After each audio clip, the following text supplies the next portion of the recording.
Asher and Pipeman on W4CY Radio.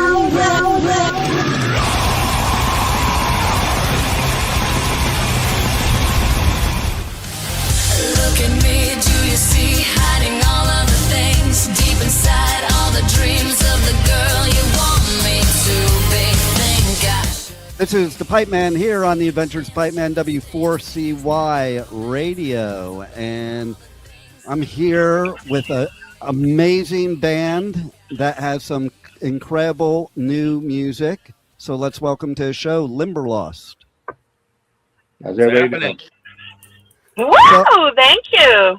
So I gotta tell you, it's actually funny. I mean, I don't know how funny she'll think it is when she hears it, but so I was just getting my hair done similar to yours, Brittany, because I have this side shaved, down.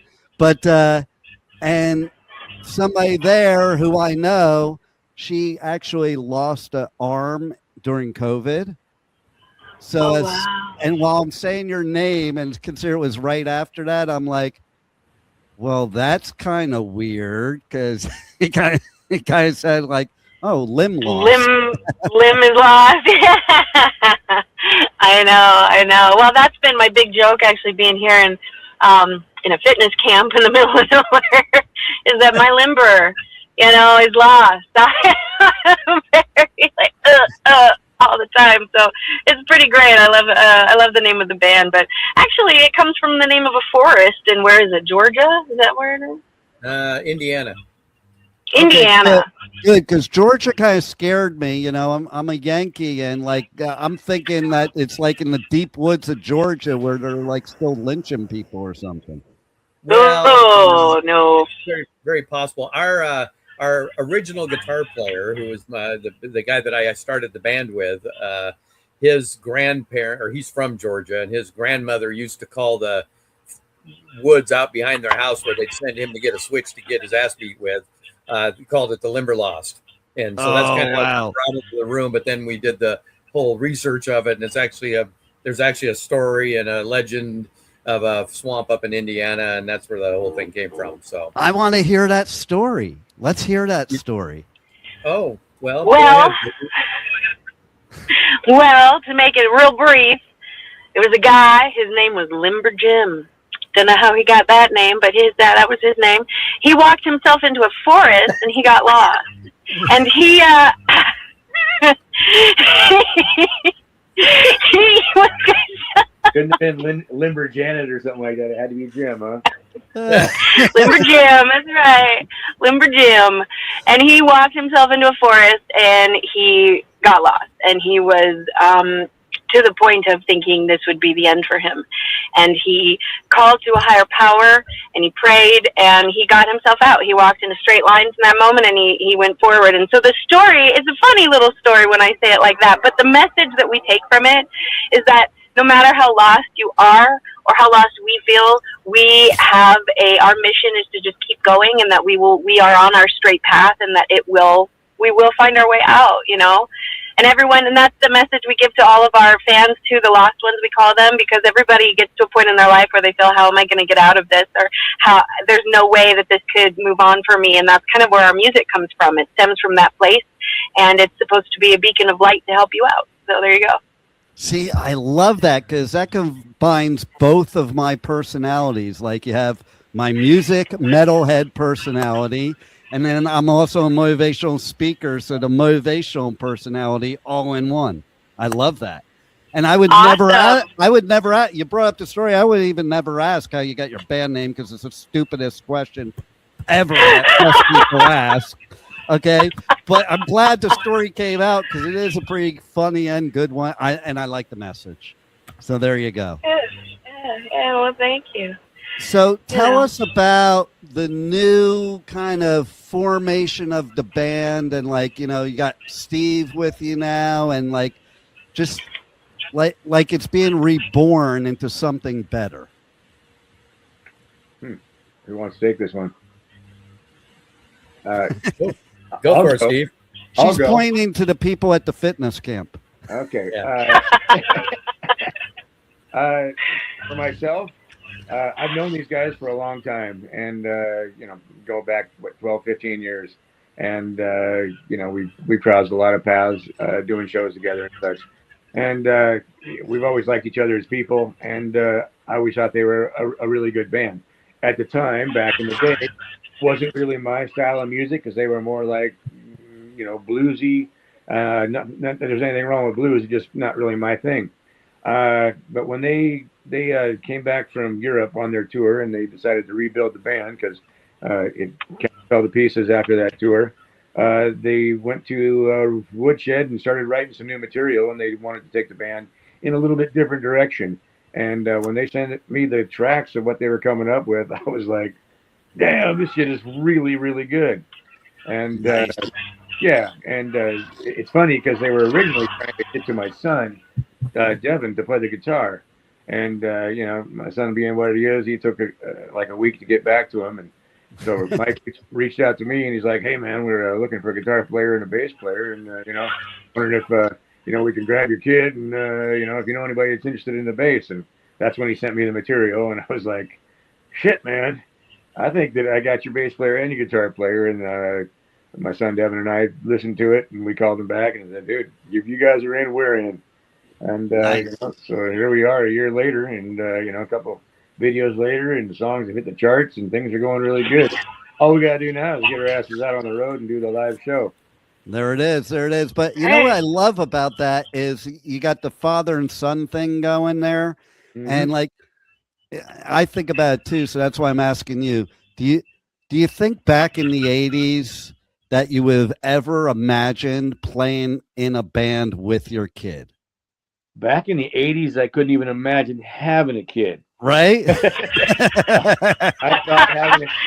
thought that having a kid would be like a death sentence, my career would be done, and I wouldn't be able to tour, and I'd be stuck home with a kid and all that kind of stuff. And it ended up being the greatest thing that ever happened to me. I love it.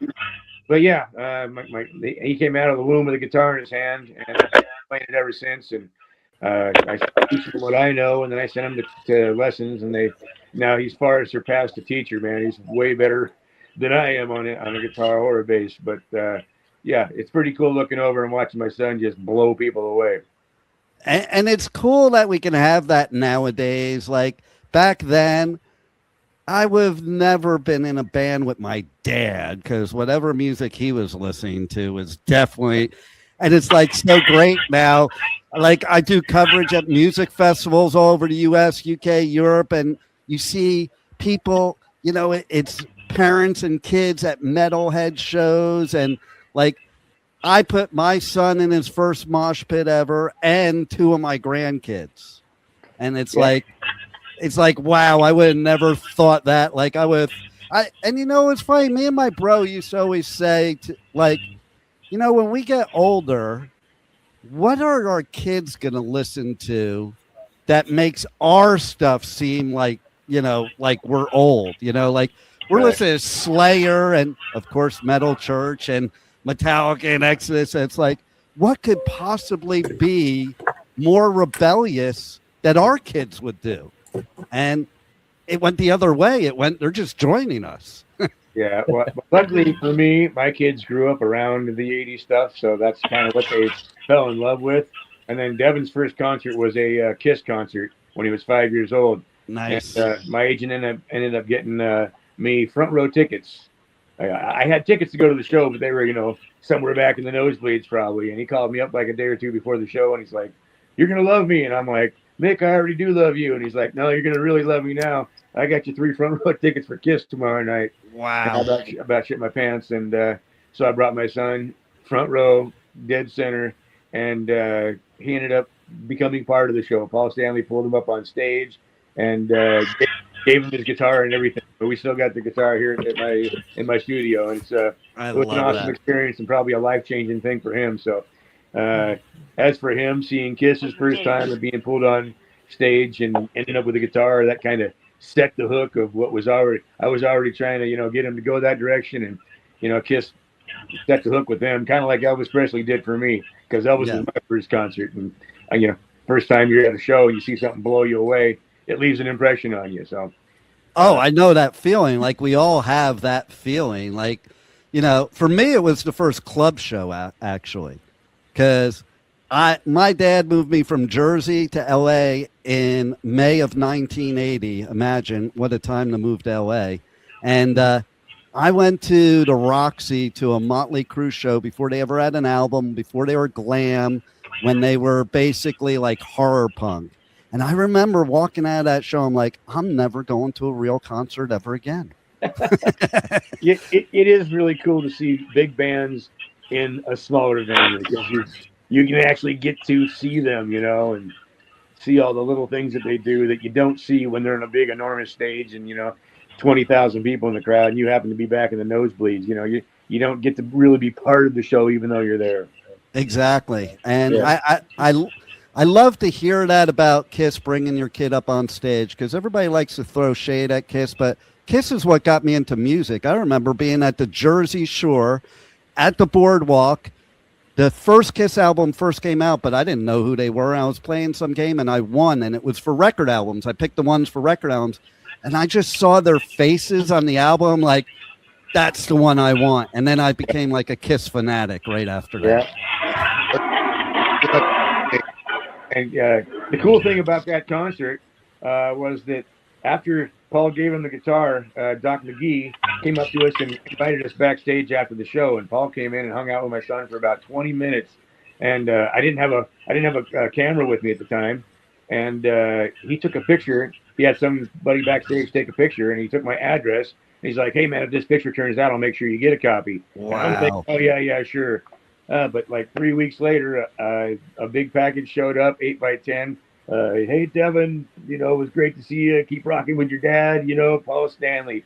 And, signed, you know, wrote a letter and signed all the pictures and everything. And he followed through. And, you know, that really blew me away because it was like I've been a Kiss fan since I was my son's age at that time.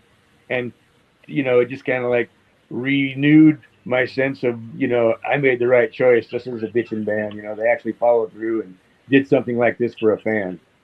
I love hearing that because as big as they are, you know, like some of the bands out there, when they get that big, it goes to their head or whatever. And, you know, it's good to hear when bands are acting like that, because that's going to create the future generation that's going to be into the music, you know? And like he made your kid's life forever. Yep. You know, I had that experience with my couple of my grandchildren. Like one of my grandchildren, his favorite band was, and he was like, I don't know, 9, was Five Finger Death Punch. Mm-hmm. So I used to bring him to festivals with me, and I brought him, and he actually got interviewed by Ivan, because I had an interview with Ivan. Ivan, while I'm setting up, is interviewing him. Ivan brought him up on stage, and then, you know, we went up side stage for Tremonti, and Mark and his other guitarists were sitting there coming over to him and playing guitar to him with their back to the crowd. And like, you never forget crap like that, you know? Yeah. Did Ivan beat anybody up while you were with him? Say that again? Did Ivan beat anybody up while you were with him? No. He was sober. I seen him come back out backstage. I was hanging out in their bus, and he came back out stage, and some guy that was wearing his shirt said something that he didn't like. He's like, "Give me that fucking shirt. You ain't worthy wearing that shirt." He like ripped the shirt right off the guy's. Oh my God! Those were the drunk days, though, right? Yeah, and he goes, "Don't move." He runs on the bus, and he went and grabbed like $50, and he threw it to the guy to get his money back from the shirt. Wow. Yeah. Poor kid walked off without a shirt. Yeah, he was a hot mess during those days for sure. Oh man. Yeah, so like this is what it's all about right here. And like that's why it's cool that I think your son's in the band too. And you know, how do you guys feel about having a father and son in the band? Oh, I love it. I think it's amazing. It's you know, like Steve said, Steve and I go back probably 15 years. And what was really funny, Devin, I don't know how old he was. He had to be probably 14 or something like that. Actually, one of his bands, I don't know if it was their first show, but we used to have this club called Louis G's down in Tacoma, where we're all from. And my 80s band was doing its 30-year reunion show. And this little band, Sin Circus, opened up for us. And I swear to God, I think Steve even got up and sang at that. Weren't you singing for him back then? Oh, I think we got up and jammed to Detroit Rock City or something like that. Yeah, something like that. Yeah. So I mean, that was my first exposure to these to Steve and his boys. But I'd known Steve I think a little bit before that. But it was just kind of odd how it all came. I mean, Brittany can attest to this. We're driving down the road and we're starting to figure out how we're going to get players and doing all this stuff. And we talked to our manager Paul Crosby, from Saliva, and he's like, oh yeah, dude, we can get players, man. Nashville's full of players. This shit's great. We'll get players. Don't worry about it. And I'm like, yeah, and I'm telling Brady, I go, yeah, but there's this one kid I've been really wanting to play with. He's just such a cool kid, and it's never worked out, and he's just really professional. And I said, I'd like to throw this at Devin. I never in my wildest dreams thought the busiest man in show business was going to listen to it and go, shit, I want in, but like Steve said, I went about a week and I didn't hear back from Devin after I texted him a couple times, and we're sitting. I think we were out shopping or something. We were sitting in a parking lot, and I said, I'm just going to call Steve. I don't want him to think I'm poaching his kid here, and all that. And so I called him up, and he's like, well, shit, send me the stuff. I'll listen to it and I'll get it over to him. And what are you looking for? And I go, a guitar and a bass. Okay, cool. I'll see what I can do. And what was it? 2 days later, 2 days later, something like that. He called up, and we both were just like looking at each other when he says, well, I want to be your bass player. And we're like, okay.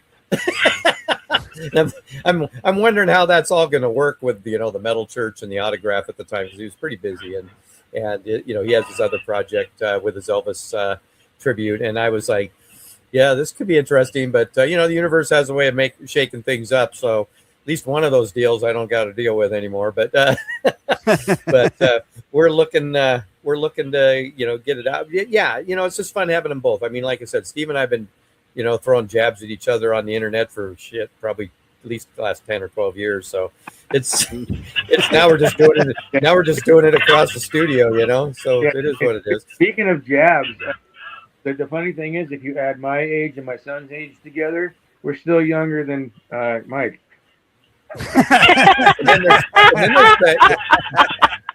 Wasn't the band Kiss short for Kiss My Ass?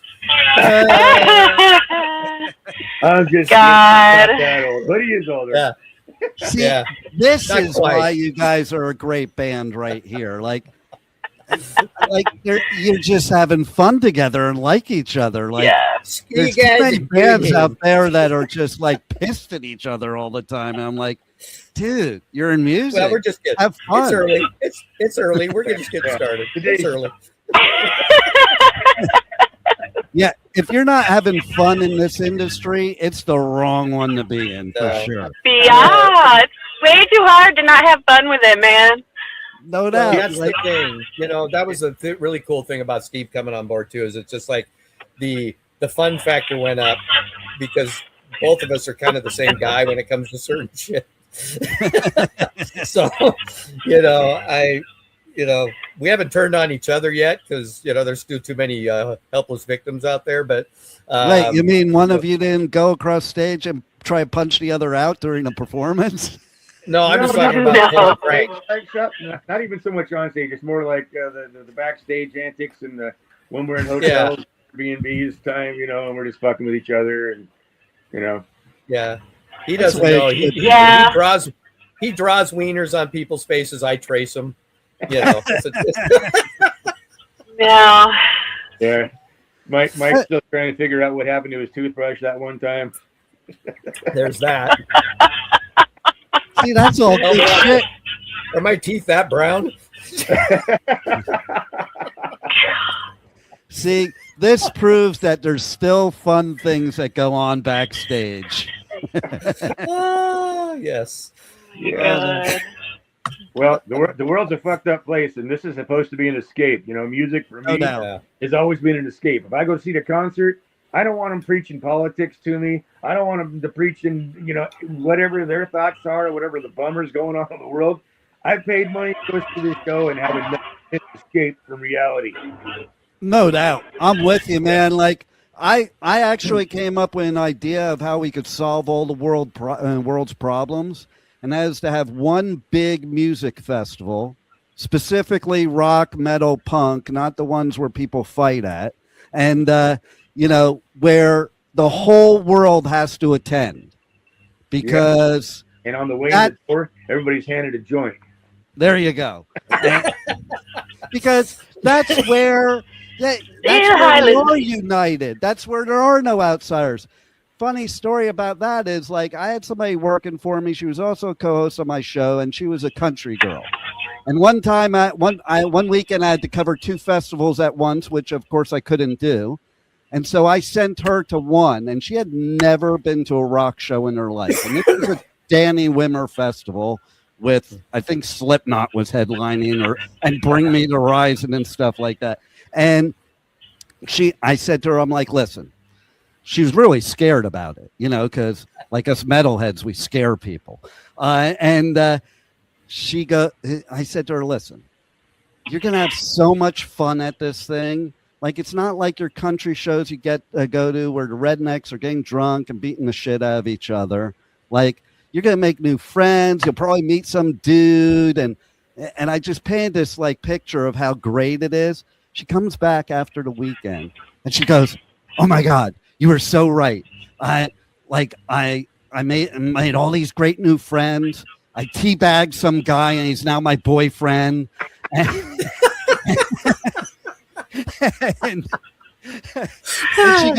she goes, I have this new favorite band. I don't think you know them. They're called Bring Me the Horizon. Like, yeah, I think I kind of know who they are. And like, there you go. That's how you convert them right there. Just send them to a festival. And like, that's why I think like we would all get along if we just all went to a festival, had one huge mosh pit, and just let all the bullshit out in the mosh pit, man. That's the way it should be.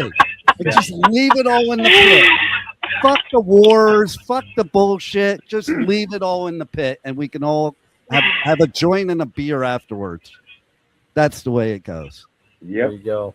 I'm with That's you. the beauty of music. It's the best therapy there is, too. Like, anything that's ever been shit in my life, man, all I have to do is go to a show, and it changes things immediately. Yep. So, Yep. you got the EP coming out later this year. Tell us about that, and tell us about the other songs. Like, you have the new single, Give It To Me, but give us an idea of what other songs on there are going to be like. Oh my gosh. Okay.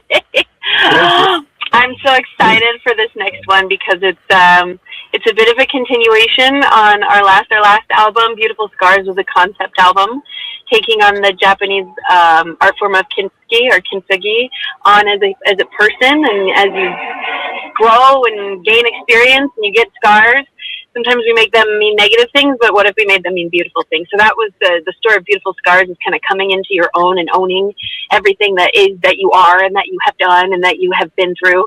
And then Villain is the working title of our next EP, which will be a little bit of a different release, because we're not going to release it all in one. We're going to give it to y'all slowly, so one song at a time. And I think the first one is so our first one is that's right. That's what everyone's telling us to do. So of course we're going to do it. But also it's a good thing because it allows us to just keep ourselves on the radio. Here's another one. Here's another. We have a whole bunch. And then there will be one special track and maybe a hidden one on the album for you to find that won't be released until the album. So, but Villain is a continuation of that. And this is where you've not only come into your own, but you accept who you are in everyone else's story too. So, like Villain, the title track is about exactly that. I'll be the villain of the story in your head. And the song on the radio, Give It To Me, is about owning, like, you know what? I'm not going to take it. You're going to give it to me. Having that kind of confidence to walk into a room and know exactly who you are and how you stand and how you can, and how you gain, what's the word I want to think of? But it's not independence, but it's sort of like you gain, I guess confidence is really just that word. And it's very femme-powered. It has a lot of language that's testosterone-driven language sung by a female. So it's just a very strong feminine song, and I love it. That's Give It To Me. Oh my gosh, we have a lot on this album. We have a cover song that I don't want to give away, but I'm super excited about it because it's one that most people do very, very slow, and we put a bit of a heavy drive to it. We brought out a little bit of emotion in it, and we bring in some big guitars to it, and it's a very well-known song, so I'm excited about that one. My gosh, did I forget anything? We have one on our old, we're re-resurrecting. So Give It To Me was a resurrection of one, and we're also going to resurrect another one, potentially, from volume 1. So again, I won't say which one. I'm going to keep them all a little secret unless Mike says we can share. Go ahead. Go ahead. Oh, you can share. Oh, yeah. You can share them. Yeah. They're printed. They're okay. ready to go. So, yeah. Okay. I have a meeting with our radio guy next Thursday just for the order of release. But yeah, everything's already packaged and ready to go. So you're free to move about the country. Nice. Great. Well, you will hear another redo of our song Babylon. And this one I'm so excited about because I took it to a different level. It's just a total fevered dream. It's just amazing. And the cover song, which I'm very excited, is a Beatles one because I love the Beatles. I grew up on the Beatles, and we're going to do In My Life. Oh, I love that song. Interesting Our story. version. Going back to Kiss, like I was also a Beatles fanatic because right after I got that album, some other kid, I think I was like first, second grade, I don't even remember, but they came in and did an oral report on the Beatles, and I was like, oh, they're cool. And, you know, my walls as a little kid in my room, no wall, it showed my, I don't know, I guess schizophrenia or whatever, because down the middle, I had Kiss on one side, Beatles on the other, as far as posters wall to wall. Yep. But they're so similar, and people don't know when I say how similar they are. They're like, Beatles and Kiss, come on. And then I tell them the different things. Like, you know, it was always Paul and John if either one of them wrote a song, and just like Gene and Paul. And you know, whoever wrote the song sang the song, you know, and there was just the formula was pretty similar as far as that goes. And then even the fact of branching out in different directions. The Beatles were known for like going in so many different areas, and I think Kiss did a lot of that too throughout the years. Oh yeah, absolutely. You know, so that's I love that you're doing that cover, and I love that you're doing it not slow. Well, it was very interesting because she was singing it one day, and it was just kind of like, I'm hearing this thing and I'm going, what is that? And she's like in there just belting the song, and I'm just like, that is amazing. And she's like, yeah, we should, I want to do this and stuff. So, you know, and it was really interesting that there's a little bit of a, I don't want to give too much away on it, but you know, it is what it is. There was, you know, just like she said, we went and scoured and listened to all the different covers out there, including Ozzy and Slash, and nobody ever had the, I don't know if it was the desire or the feel or the courage, whatever, you know, to take that song up a couple notches. You know what I'm saying? I'm not talking about going full on Disturbed with it now, right? But I'm just saying but it's, you know, but it was just that there was a lot of power in the emotion of that song. Can I put it that way, Brittany? It's just very emotionally powerful, and I don't think the emotional power of that song ever really got tapped. And that's a good point. We did that. And there's a lot of Brian Mayish style kind of guitar stuff coming into it. Very melodic in its sense, but there's a lot of hit to it. There's we'll take you to the cliff and drop you off. It's a, I mean, if you don't when you're done listening to the song, if you don't feel something, then you either weren't listening to it or you hate music. I can't wait. And so there you go. But yeah, so we're excited. I mean, it's just kind of one of those things. It's like, yeah, that works. You know, the story of "Give It to Me," the song that we're talking about today, that song actually got released in 2023, but never got released in the United States. Oh, that's interesting. I didn't know that. Yeah, it was just kind of a thing, Brittany and I were like coming up with all these little marketing plans that we had for our European tour with Yngwie. And one of the things that was like, what we should be doing, and of course I was talking to Paul too, is, man, if we had a song we could put out, then we could hire a PR person over there. We could get some radio spots. We could build up a little, gin up some, obviously Yngwie's going to sell out, but it'd be nice to have some Limberlost shirts in the crowd, right?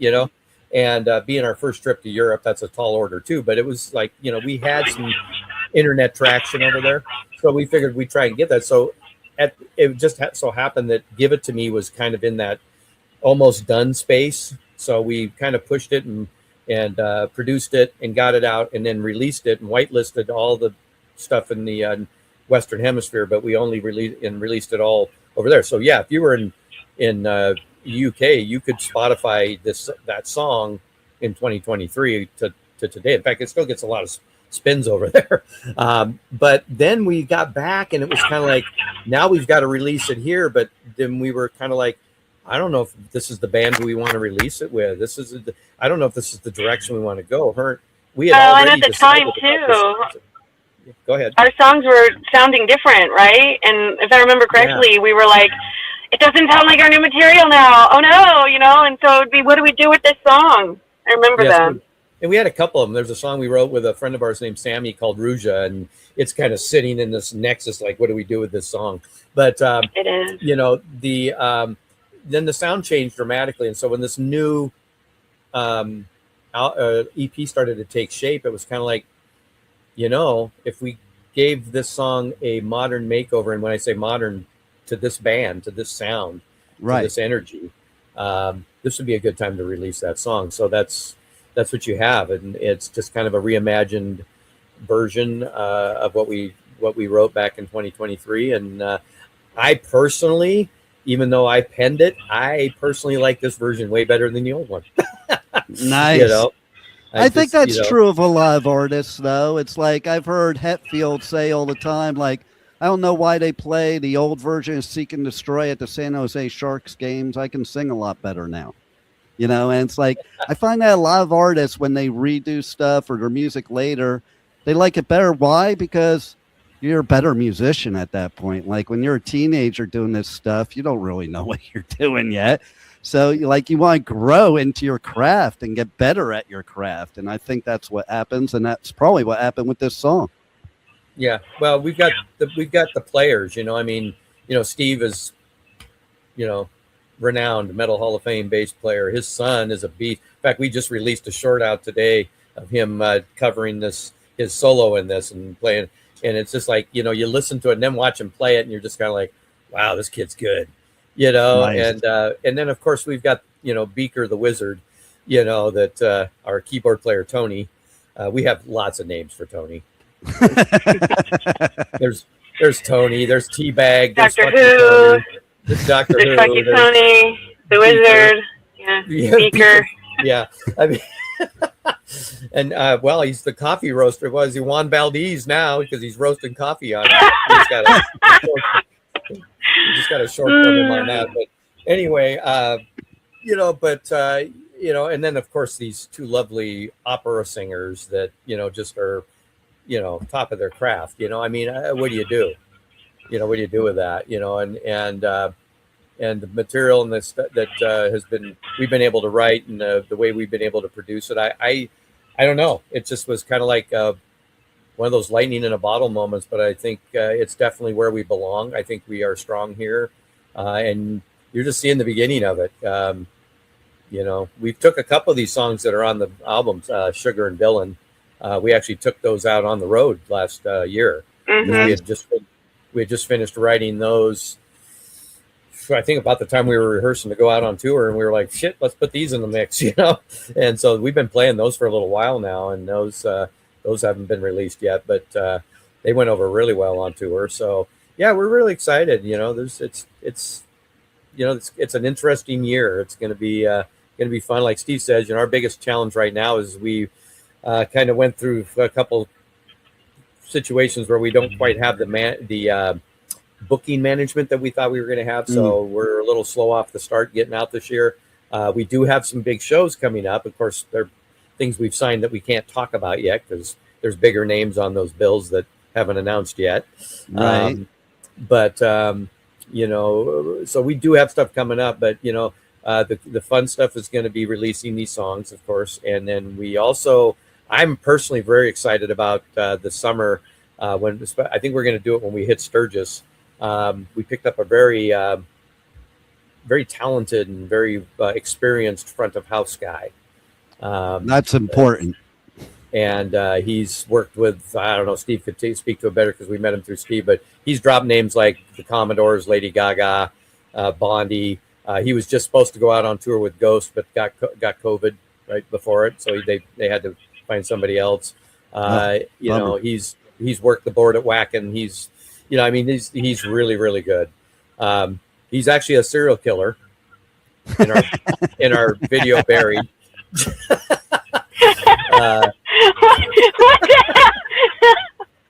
I love He's it. actually a serial killer. Moving on. Yeah, actually, You like it's That's all why I about delivery and timing. Yeah. I know, right? Exactly. But so Normal. he's going to actually. He is actually. We did this on tour and we kind of tested the waters a little bit, and it sounded pretty good. We just didn't have the right setup for it at this one venue, but we're going to have the right setup in Sturgis. So he's going to record it, and then we're going to get together with him in Vegas probably for a few days and do all the mix downs and stuff like that. And we're going to put out a live record probably around just before the holidays. And you don't see that too often from a band like us. So at our level, so right, we're excited to do that. I love it, and you know what? I'm just putting the buzz out there because I promote all their festivals, but we need to see you guys at like Louder Than Life and Aftershock later in the year. Please. Hello. Please. Thank you. We'd love to be there. Right? Yeah. We already had the lineup for the other one. Your band, like with just that song alone, which by the way, I was listening to it, I'm like, man, that song could seriously have commercial success. I don't say that often because I'm not into most songs that are going to have commercial success, you know, but it has the components to it. And I love the message too. Like to Steve's point, you know, fuck all the other negative bullshit that musicians are talking about. Let's talk about stuff like this because that's what we need right there. And and empowering words, you know, I could also tell you, but I could also tell you that the other Winter Festival, Bourbon and Beyond, which is not the metal hard rock one, you guys could probably play there too, because you're the type of band, based on what I heard, that can go. There's some bands that play Bourbon and Beyond that can be in Louder in Life and Bourbon and Beyond, you know, and I think that's what you guys are. Well, appreciate that. Yeah, if you have any tricks for us to line up into those areas, I'm all ears because those are actually big goals of ours to get to find our way. That's one of the reasons we're pushing so hard on radio too. And you know, I think we're actually the song might even be going. I was talking to Paul. It looks like we might even be getting you know, and again, nothing's guaranteed, but we might be getting pushed into possibly a test drive on Octane with this one. Nice. You know, at least an opportunity, you know, at least put it on the table, you know, but then again, like you said, we can go, you know, we can go softer too, you know, it's, how do I want to say it? I think we are built for those type of deals. That's what this band has actually been constructed for, is the live show, production, energy.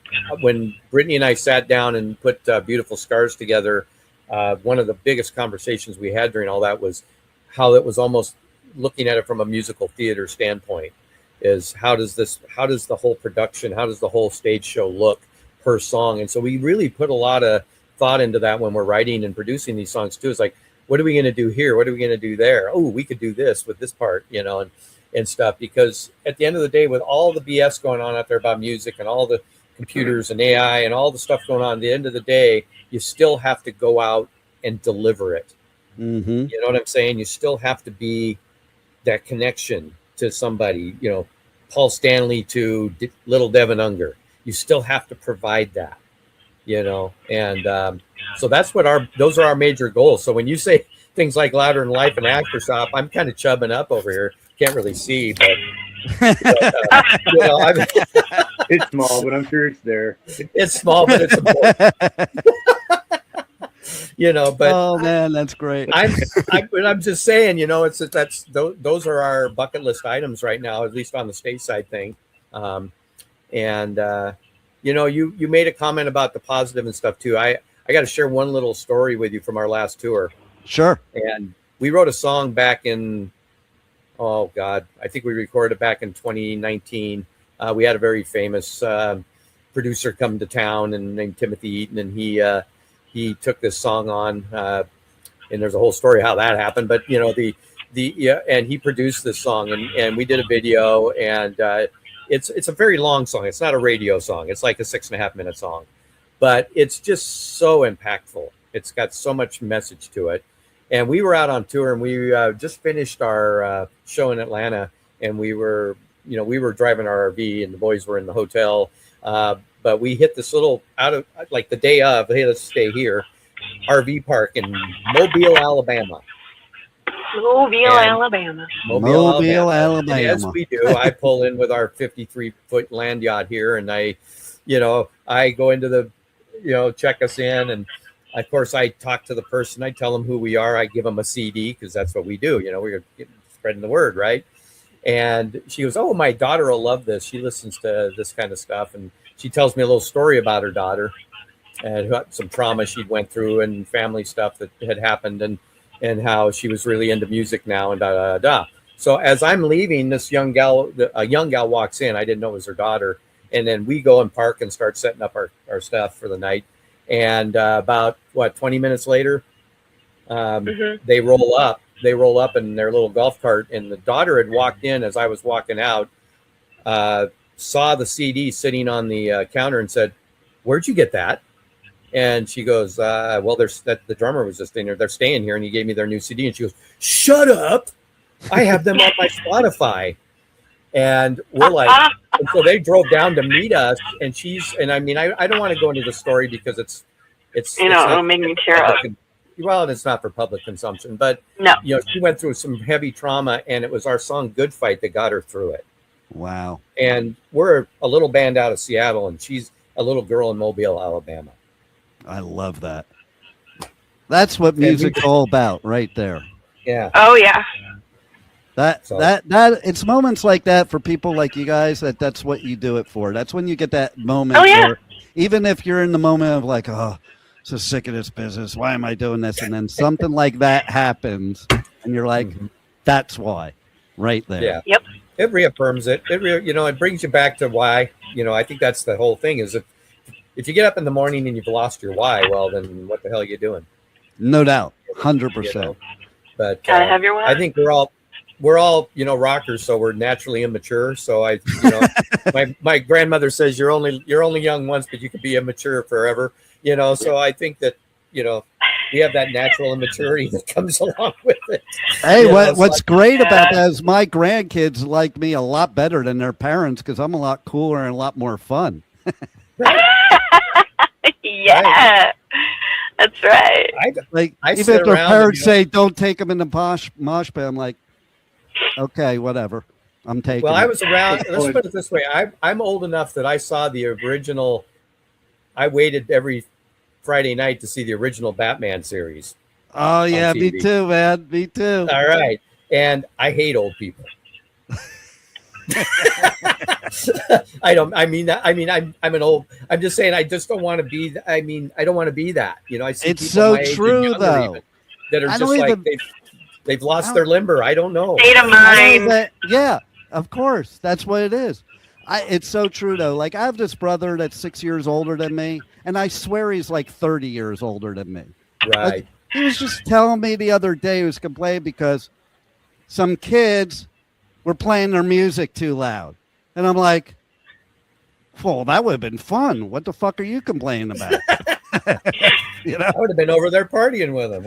Right, exactly. And it is I think that's the true thing about rockers is that, you know, we never get to that point where it's like like my parent would have been.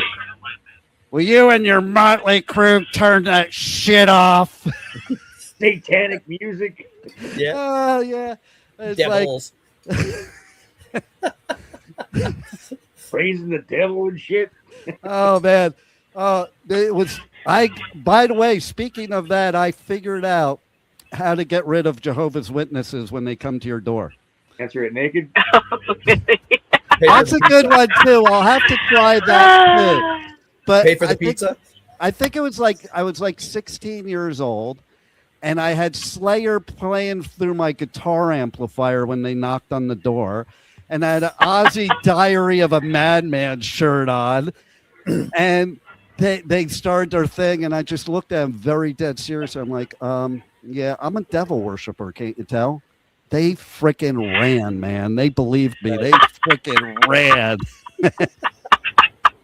Yeah. I had a similar story like that because I used to have a pet snake who sadly passed away. But one time I answered the door with a pet snake around my neck to the Nice. Jehovah's Witnesses, who Nice. talked for a minute until she looked up and went, "Oh my God!" So if you have it, you know, just whip out the snake. I think in any Well, way that you can take wait, that, just wait, whip out you have to the snake. rephrase that. Hey, Brendan. You have to rephrase that. Don't If don't you're a encourage Steve. female, without the snake. Okay. No. I think that in general, that's probably the message we all shared there was kind of whip out the snake. I need you to send me that sound clip. I have a reel in mind now. Oh yeah, God. I think I am going to go into this interview and distribute that part as a reel.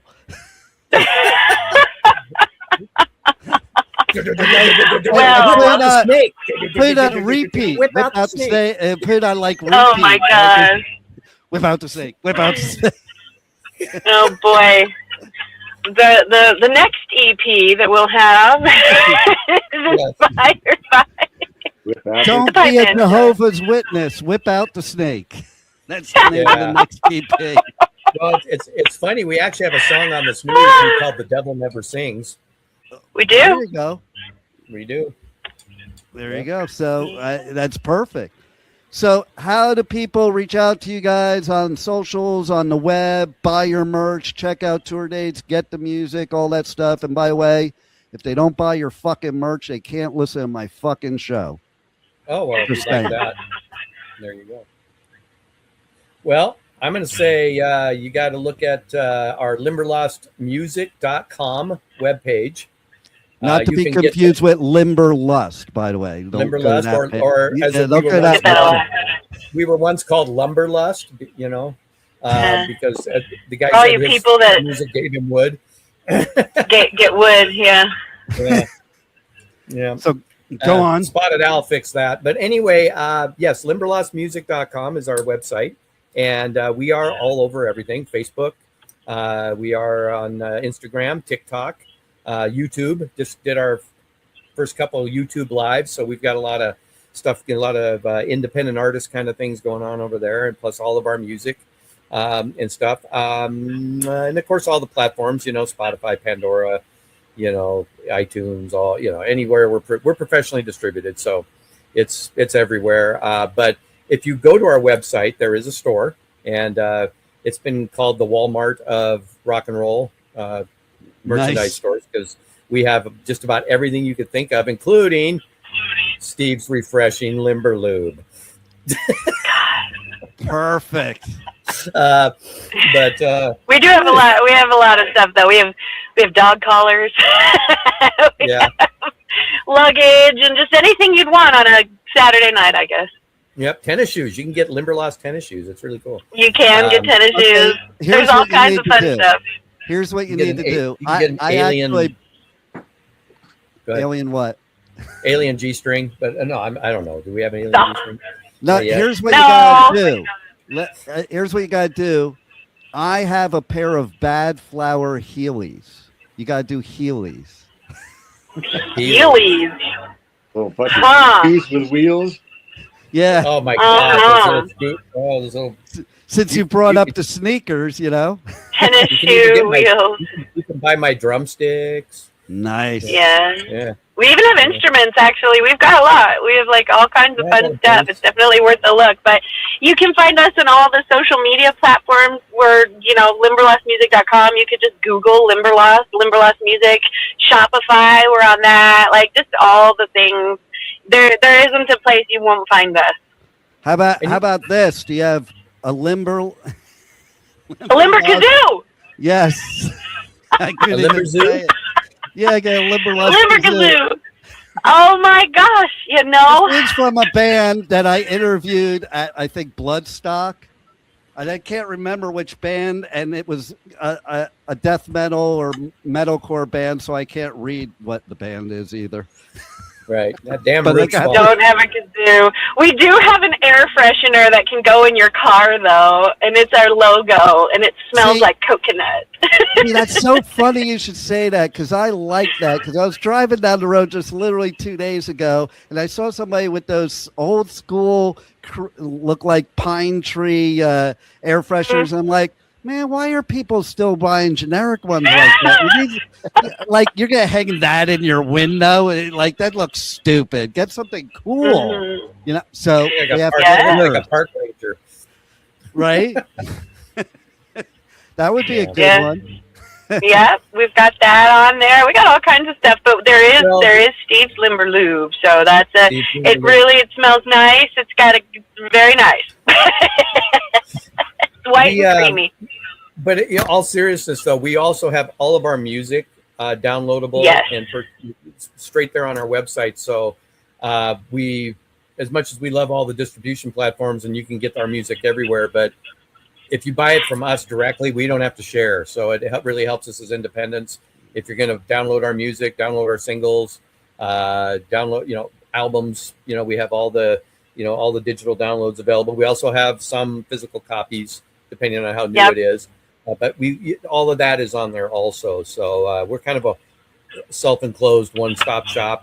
We also have a VIP section on our website if somebody wants to support us that way.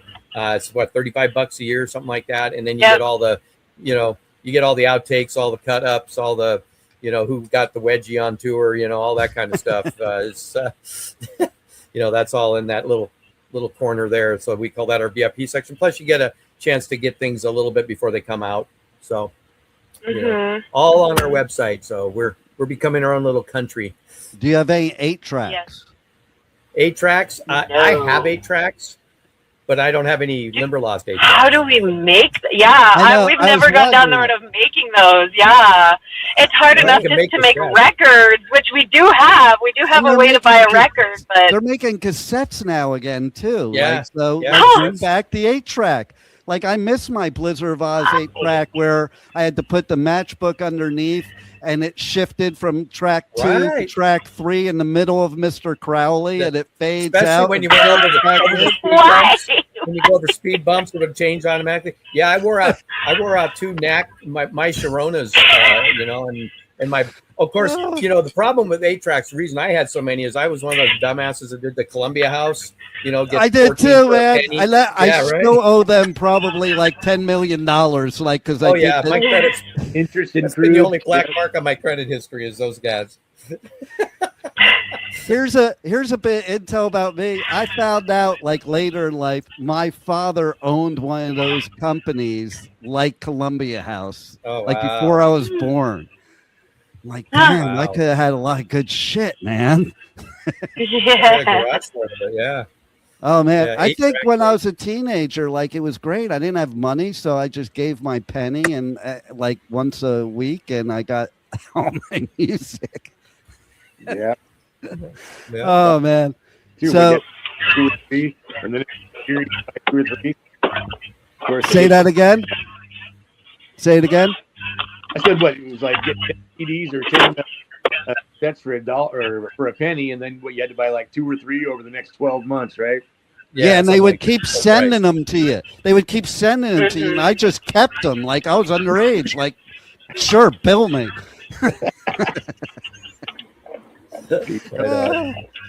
So my gosh.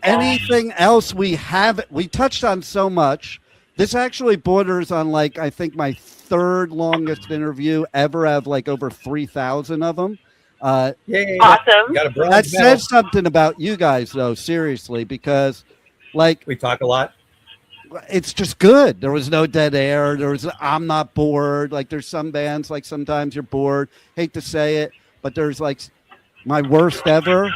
The dude is one of the best guitarists ever, wears makeup, and it starts with D, but I won't say who it is, but everybody knows who it is, even without me saying. And like, you know, it's like some you're like, just like artists. Some I'm like, oh, I can't wait till this interview's over. And this one was just a lot of fun. And that's the way it should be. Interviews should be fun. Yeah. You know, Yeah. I always say that to the other press people at the festival, especially the ones I see that like they're boring me and I feel like I'm sitting there doing another interview and I want to slip my throat hearing nerves behind me. And I'll just walk up to them. First of all, the ones that have scripts, I just take them and I'm like, get rid of this shit. No metalhead wants to interview with you with your script. Okay. I'm like, Yeah. just chill out and just, they're normal people. Just have a conversation. They'll tell you everything that you need for the interview. You don't like, it takes a life of its own that way. That's where you get the stories, you know, Right. not with, how'd you get your band name? Even though it started out somehow there. I don't I know how know. that fucking happened. Yeah. I wasn't gonna say anything. But it was unscripted. It was unscripted. There So It was unscripted. You know, we were I always give a mulligan, Dean. So, give a mullet. What? No. a mulligan. I do It's a have- golf thing. I do have two great stories having to do with that I'll tell quickly. One of them, like one of my best friends is Dan Spitz, and he always used to say to me, you know, I wish they would just ask us when we were on tour what skin conditioner we use, because I'm so sick of every fucking other question they're asking us 10 million times, you know? And then, right? And then, so I was interviewing August Burns Red, and I used to say all the time, I'm not going to ask you dumb questions like how'd you get your band name, or if it's in Wikipedia, he goes, well, you're lucky then, because we fuck with everybody that asks us that question. See that girl next to you? She goes, and she was a friend of mine, and he goes, she asks us the question. We do it with a total straight face, and we make up a different story every time. But for her, we were like, yeah, me and my sister, we were teenagers. We got this dog. It was her dog. She named it August. We were partying out in the street. We thought we were all high and thought it would be funny to light August on fire and watch it run down the street. Ergo, August Burns Red. Terrible. And he Oh goes, my you should have God. seen the look of horror on her face. And we did not break character. Oh my God. Oh my God. I'm like, well, I have that'll ideas teach you. now. There you go. See, you could. Jesus. There's so much you could do with that. You should even bring Steve's lube to the interviews to do to fuck with him. That's You know right. what? We would, except somebody bought it at one of our shows. So we Yeah, just, we did. We did. We Yeah, were carrying a one guy around bought because it. We had to have it. Well, see now. It would be You a should get the story from them of how they use it, what happened, and turn that into a song. Oh, I'm sure that shit was gone that night. That and a box of Kleenex. oh God. Oh my Well, guys, goodness. it's been a pleasure. Your music is badass. Everybody better listen to it and buy merch, or they can just fuck off. And Oh, Hell yeah. but seriously, you guys are badass, and everybody's got to check you guys out. And thanks a lot for giving us such great music and entertainment. And you made my day. Like this is the most fun I've had all day. And thanks for being on the Adventures of Pipeman. Thank you for all having me. right. Thanks for Thank you for having us, my friend. Thank you for listening to the Adventures of Pipeman on W4CY Radio.